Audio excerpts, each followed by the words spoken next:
Father suggestions ఎప్పుడు కరెక్టే అంటారా? ఎందుకంటే చాలా సందర్భాల్లో ఫ్రెండ్స్ కూడా లీడ్ చేస్తూ ఉంటారు. వాళ్ళకి సంబంధించి కెరియర్ గైడెన్స్ కానీ. దాన్ని పీర్ ఇన్‌ఫ్లూయెన్స్ అంటారండి. ఆ! వాడికి అనుభవం ఉండదు, వీడికి అనుభవం ఉండదు. ఓకే. వీడు వాడికి సలహాలు ఇచ్చేస్తాడు. మేమందరం పలానా కాలేజీలో చేరానురా, నువ్వు కూడా ఆ కాలేజీకి వచ్చేయి. అవునవును. ఆ కాలేజీ స్టాండర్డ్ పేరెంట్‌కి తెలిస్తే అతను వద్దన్నా సరే వీడు వింటాడు. మా ఫ్రెండ్స్ అందరూ ఎక్కడే ఉన్నారు. అవును. ఇది పీర్ ఇన్‌ఫ్లూయెన్స్ అంటారు. హ్మ్. మీరన్నట్టు ఫాదర్స్ అందరూ ఏం బ్రహ్మస్వరూపులు, త్రిమూర్తులు, జ్ఞానులు కాదండి. వాళ్ళు 3 రకాల ఫాదర్స్ ఉంటారు. ఓకే. ఉదాహరణకి రేపు పరీక్షలు జరుగుతున్నాయి కదా! ఇంకా నెల రోజుల్లో పరీక్షలు ఉన్నాయనగా ఒక కుర్రోడు వచ్చి ఫాదర్‌ని అడిగాడు అనుకోండి. ఫాదర్స్ 3 రకాలని చెప్పాను కదా! హిరణ్యకశిపులు, హ్మ్. ధృతరాష్ట్రులు, ఓకే. జనకుడు. ఓకే. హిరణ్యకశిపుడు ఏం చేస్తాడంటే, ఏంట్రా ఎందుకొచ్చావు అని అడుగుతాడు. హ్మ్. నాన్న మా స్కూల్లో కొంతమంది, ఈ ఊళ్ళో కొంతమంది, హ్మ్. పక్క ఊళ్ళో కొండ మీద ఒక తిరణాలు జరుగుతుంది.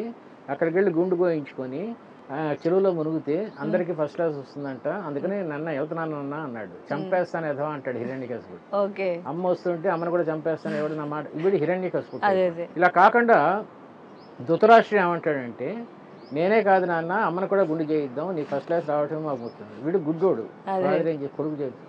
ఇలా కాకుండా జనకుడు అని చాలా మందికి తెలియదండి. జనకుడు ఇస్ ద బెస్ట్ పేరెంట్. సీతను పెంచాడు. హ్మ్. రాముడి దగ్గర వనవాసం వెళ్ళటం, ఎక్కడ అగ్నిలో దూకటం చూసారా. She not fearful. హ్మ్. చాలా మందికి తెలియదు, ఈ రంగనాయకంకి వాళ్ళకి తెలియదు క్యారెక్టర్ గురించి. హ్మ్. So this is the good parenting అని నాకు తెలిసినంతలో అది. హ్మ్. యాక్చువల్గా సొంత కూతురు కాదు జనకుడు, అవును. దొరుకుతుంది భూమి. ఆ జనకుడు ఏమంటాడంటే, నాయనా నువ్వు వెళ్ళావు, నీ అభిప్రాయం నేను కాదన్నాను, కానీ పరీక్షల ముందే వెళ్ళాలా, పరీక్షలు అయిన తర్వాత కూడా వెళ్తేనే కూడా ఓకేనా? దేవుడు ఏమంటాడు, వెళ్ళావు కదా, అవును.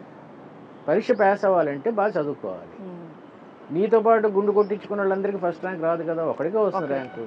ఇలా లాజికల్గా ఎప్పుడైతే చెప్పావో పిల్లోడికి ఆ చిన్న వయసులో మనసులోకి హత్తుకుపోతుంది. హ్మ్. This is good parenting. Okay. అయితే